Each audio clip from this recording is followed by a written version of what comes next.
Gisela Bindong Buñuel, kilala bilang dating mayor ng Bien Unido, Bohol noong 2016 kapalit ng kanyang asawang si Nino Ray Buñuel na tinapos ang 3 termino sa panunungkulan. Kilala ang mag-asawa bilang maimpluwensyang pamilya sa kanilang lugar, lalo't mismo na sa kanyang mister na maliban sa pagiging politiko, isa rin itong big time businessman.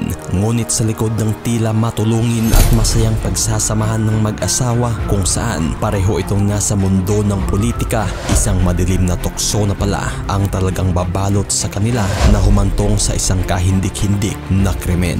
July 1 taong 2017 nang mangyari ang pagdukot kay Mayor Gisela Buñuel at brutal na binaril sa mismong uluhan. Kasunod nito ay walang konsensya ring itinapon ng mga sospek ang bangkay ng mayor sa bahaging karagatan ng Covian Island. Ngunit ang mas nakagigimbal kung saan ang sospek sa naturang krimen ay walang iba kundi ang asawa niya lang din na si Nino Ray Buñuel at mga pinsan nitong kasabwat. Ngunit ang tanong, paano nga ba humantong sa isang madugong krimen ng isa sanang masayang pagsasamahan ng dalawa at ano rin nga ba ang tunay na motibo ng sospek sa pagpaslang niya sa kanyang mismong asawa?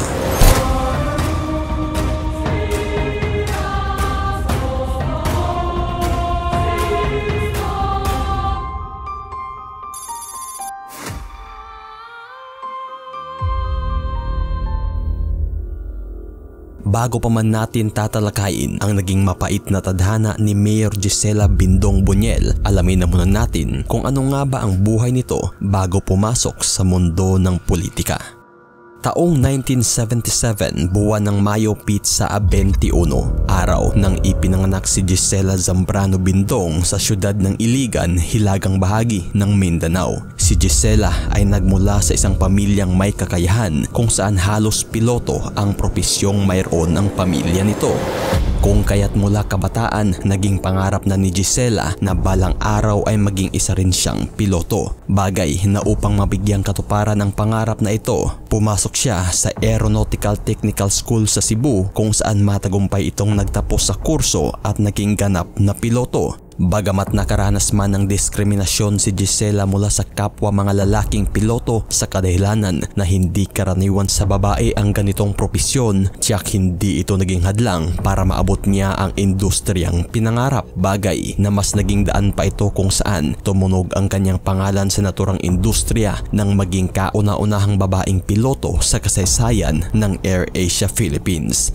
June 7 taong 2016 naman nang mabigyang papuri si Gisela ng AirAsia Company nang dahil sa kagitingan nitong ginawa kung saan matagumpay niyang napalapag pabalik Cebu mula Manila ang flight Z2782 noong February 28, 2016 sa kabila ng pagpatay niya sa isang engine ng eroplano na nagkaroon ng oil leak sa kasagsagan ng nasasabing flight. Bagay na talagang hinangaan at binigyang parangal si Captain Gisela Bindong Buñuel ng Diploma for Outstanding Airmanship. At sa loob ng 16 na taong pagiging piloto ni Gisela, talagang masasabi na ang naturang landas nitong tinahak ay isang matagumpay kung saan umani ito ng mga papugay. Ngunit sa likod ng tagumpay na buhay ni Gisela, naging kaabay naman niya ang kanyang mister na si Nino Ray Buñuel na isa ring matagumpay na businessman galing sa maimpluwensyang angkan. Si Nino Ray Buñuel ay anak ni Cosme Boy Buñuel na naging mayor ng Bien Unido, Bohol mula 1986 to 1995. Si Nino ay nagtapos ng Bachelor of Arts and Political Science sa University of San Carlos, Cebu at isa namang matagumpay na businessman. At sa edad na 29 taong 2007 nang unang pinasok ni Nino ang politika at nahalal bilang mayor ng Bien Unido kung saan naging pangalawa ito sa kasaysayan ng Bohol bilang the youngest chief executive. Sa naturang termino ni Mayor Nino Buñuel ay talagang naipamalas nito ang kakayahan na pamunuan ang kanilang lugar kung saan naiangat nito ang economic status ng kanilang munisipalidad na mula sa 5th class town Umangat ito sa fourth class town. Isa sa mas pinagtuusan pansin ni Mayor Nino Boniel ay ang turismo ng kanilang lugar. Naglagay ito ng dive camp sa Danahon Reef, isang double barrier reef kung saan 6 lamang sa buong mundo at natatangi sa Pilipinas. Bagay na talagang isa rin ito sa nagpaangat ng turismo sa kanilang lugar. Pinagtuusan pansin na rin ng mayor ang laganap na illegal fishing sa kanilang lugar, pagpapaganda sa sistema ng tubig at infrastruktura, pagtugon sa kalusugan, kalinisan at kabuhayan sa kanilang munisipalidad at ang mas pinaigting na peace and order. Bagay na tila ba parang tinadhana nga talaga sina Nino at Gisela kung saan pareho itong matagumpay sa kanilang buhay. At taong 2010 nga nang unang mag-cross ang landas ni Nino Ray Boniel at Gisela sa pamamagitan ng mga common friends na naging daan ng kanilang pag-iibigan.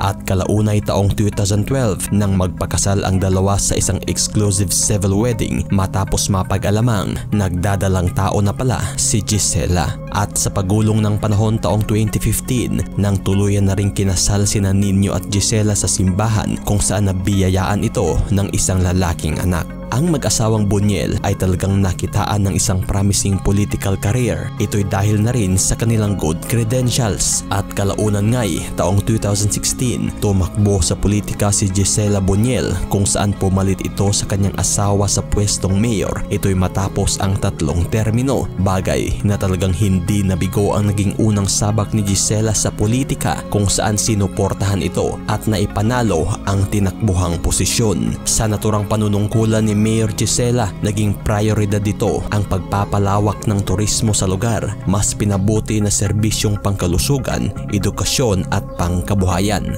Ngunit talagang hindi nakaligtas ang bagong upong mayor sa naturang pambabatikos kung saan idinawit ito sa mga kontrobersiyang kinasasangkutan ng asawa at ang naturang mga pagpuna ukol sa kanyang kakayahan at kawalan ng karanasan sa serbisyong publiko. At nang dahil sa mas lumalang kritisismong natanggap ni Gisela, napagdesisyonan na lamang nitong kumuha ng isang crash course para sa local governance sa National College of Public Administration and Governance ng Quezon City. At sa mga panahong iyon, bagamat makikita mang magkasama at tila walang problema ang mag-asawang Gisela at Nino, sa likod naman ito ay talagang malayo na sa realidad kung saan unti-unti na palang nabalot ng lamat ang samahan ng dalawa. Isa sa talagang yumanig sa samahan ng mag-asawa ay nang idawit si Gisela ng mga kalabang politiko ni Nino sa isang korupsyon na umunoy kinasasangkutan ng mister. Isa rin daw sa talagang naging punot dulo ng bangayan ay ang financial problems kung saan baon sa utang si Gisela at ang umunoy ugaling maluho kung saan bumili umano ito ng humigit kumulang 2.5 milyon na halaga ng relo. Bagay na mas tuluyan pang lumabo ang samahan ng dalawa. Ito'y matapos bumukod na si Gisela kay Nino kung saan nakaranas na ito ng pambobogbog at balak na nitong mag-file ng isang annulment at ang planong pagbibitiyo sa pwesto bilang mayor ng Bien Unido. Ngunit bago pa man nangyari ang mga plano na ito ni Gisela, June 7 taong 2017, pumutok na lamang ang balitang dinukot na si Gisela ng mga di nakilalang kalalakihan maliban na lamang sa isang personahe na kinilalang si Nino Boniel ayon sa salaysay ng saksi. Ang naturang nakasaksi sa krimen ay ang kinilalang matalik na kaibigan ni Gisela na si Angela Layson. Ayon sa naging salaysay ni Angela, isang araw umano bago mangyari ang pagdukot, pizza sa ng Hunyo ay magkasama na umano sila ni Gisela kung saan ng mga araw ding iyon ay may nakatakda ng appointment si Gisela sa Cebu ukol sa pag-file nito ng annulment at ang planong pagbaba sa pwesto. Ngunit pinilit umano si Gisela ng kanyang dalawang staff na kinilalang sina Wilson Hoylar at Brian Saison na ipagpaliban na muna ang pagpuntang Cebu at magstay overnight na lang sa isang resort sa Bien Unido sa kadahilanan na may dapat pa raw itong aasikasuhing papeles na gagamitin para sa pag-file ng annulment. At nang dahil sa kahilingan ng dalawang staff, tila ba nakumbinsi agad si Gisela na wag na munang magpuntang Cebu kahit pat sinabihan na ito ni Angela na dapat at kinailangan nitong daluan ang nakatakdang appointment sa Cebu. At nang gabing iyon ay tuluyan na ngang tumungo sila sa isang resort sa Bien Unido kung saan dito na magpalipas ng gabi. Ngunit bandang alas 2 ng madaling araw June 7 taong 2016, biglaan na lamang umanong kumalabog ang pintuan sa kanilang tinutuluyang kwarto at sa pilitang pinasok ng nasa humigit 8 kalalakihan. Ayon kay Angela, kaagad umanong binalot ng tape ang kanyang bibig at sinuntok sa tiyan na nagresulta sa kanyang pagbagsak. Ngunit habang nakabagsak, dito na niya nakita si Nino na isa pala sa mga lalaking umatake sa kanila. It was Nino Ray Buniel because his nickname is In. Sabi ni Giselle, inayaw si Lalay na yung anak sa bigas kwarto. Ayon pa, na labis ang ginawang pagmamakaawa ni Gisela kay Nino habang may nakatutok na baril sa naturang uluhan. At nang dahil nga nakabalot ng tape ang bibig ni Angela, kaagad rin itong nawala ng malay hanggat 1 oras ang lumipas, ginising na lamang umano siya ng 2 lalaki at ipinagising na rin sa kanya ang kanyang anak na nasa kabilang kwarto. Ngunit ng mga oras na iyon ay hindi na raw niya nakita pa si Gisela at nang matapos niyang magising ang kanyang anak, kaagad silang isinakay sa isang van at dinala sa Tubigon, Bohol kung saan inabutan sila ng 3 tiket patungong Cebu upang maipalabas na kasama nila si Gisela. Ngunit bago pa man tuluyang pinakawalan sina Angela, nagbanta na umano ang mga tauhan ni Nino na wag nang magtangka pang isumbong sa mga otoridad ang krimen nang dahil todas umano ang aabutin nito lalo't maimpluwensya si Nino. Ngunit tila ba hindi na nagpatinag pa sa naturang banta si Angela kung saan nang makarating ito sa Cebu, kaagad niyang kinontak ang mga kaanak ni Gisela at isinumbong sa otoridad ang nangyaring pagdukot at kaagad niyang sinabi na ang pangunahing sospek sa krimen ay ang asawa rin nitong si Nino Buniel. At kinabukasan, kaagad dinakip ng mga otoridad ang asawa ni Giselle na si Nino kasama ang 6 pang tauhan nitong kasabwat sa krimen habang nakapagtago naman ang 2 pang sospek. At sa pagkakahuli, kaagad umamin sa kapulisan ang mismong pinsan ni Nino na si Riolito Buniel na si Nino umano ang tumapos sa buhay ni Gisela sa pamamagitan ng pagbaril sa ulo. Ayon pa ni Riolito, matapos makumpirmang wala ng buhay si Gisela, binalot na umano nila ito ng lambat at kinabitan ng nasa halos 30 kilong bato ang katawan upang masigurong hindi na lumutang bago isinakay sa bangka na kanyang pagmamayari at itinapon sa karagatang bahagi ng Cobian Island. Ngunit bago pa man tuluyang magkahiwalay ang magpinsan, inabutan na umano siya ni Nino ng sobrang may laman na 10,000 pesos na kapalit ng umano'y pagtikom bibig niya. Sa mga punto ding iyon ay kaagad sinamahan ni Riolito ang mga diver at otoridad sa lugar kung saan itinapon ang katawan ng biktima. Ngunit ng araw na iyon ay talagang bigo at hindi na-recover ng mga diver ang nasasabing katawan. At sa mga puntong iyon, tuluyan na ngang kinumpirma ng mga otoridad na patay na ang mayor ng Bien Unido na si Gisela Buniel. At sa paglipas ng ilang linggong walang humpay na search and rescue operation sa bangkay ni Gisela, tila lumobo na ang tsansang ito'y ma-recover pa at hanggang kalaunay tuluyan na ngang ipinatigil ng mga otoridad ang search operation nang dahil na rin sa kakulangan ng budget. At kalaunay, buwan ng Agosto kasalukuyang taon, kinasuhan na ng kasong kidnapping at serious illegal detention sina Nino Buniel at ang 6 pa nitong kasabwat sa krimen.